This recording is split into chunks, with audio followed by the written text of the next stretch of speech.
কাজী নজরুল ইসলামের লেখা শুদ্ধ করো আমার জীবন।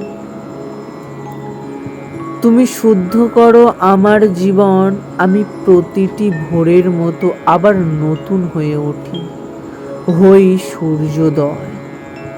আমার জীবন তুমি পরিশুদ্ধ করো, আমি স্ফুটিত হই, আমি বহুদিন ঝরা ব্যথিত ব্যাকুল অকারে, আমি বহুদিন বিশুষ্ণ বিদু।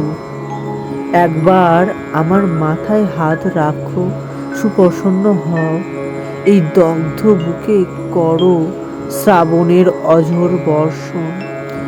আমি শ্যামল সবুজ বৃক্ষ হয়ে উঠি, তুমি শুদ্ধ করো আমার জীবন, আমি হই সূর্যোদয়, আমি হই উদিত আকাশ, আমি হয়ে উঠি প্রতিটি শিশুর হাতের প্রথম বানান শেখা বই, হয়ে উঠি ভোরবেলার পাখিদের গান। আমার জীবন তুমি শুদ্ধ করো, আমি হই নতুন সবুজ কোনো দ্বীপ, আমি হই বাল্যকাল, আমি হই বর্ষার নব জলধারা, আমি বহুদিন ব্যতীত বিষাদ, আমি বহুদিন একা ঝাউবন। তুমি শুদ্ধ করো আমার জীবন, আমি হয়ে উঠি সদ্য ফোটা ফুল, আমি হয়ে উঠি সকলের ঘুম ভাঙা চোখ।